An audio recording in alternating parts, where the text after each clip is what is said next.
Ето е системката за налягане и температура. Може да се задава горна и долна граница. Показва напрежението на акумулатора. Включва се запалката. Отстрани има USB порт за зареждане на телефонче и такива неща. Програмирането на позиция, на нов сензор, на горна и долна граница. При температурите стават горе от тия два бутона.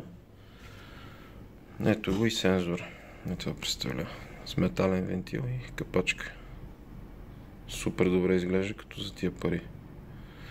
И батерията между другото е сменяема, от тук се сменя. Тоест не трябва да се сменят сензорите след.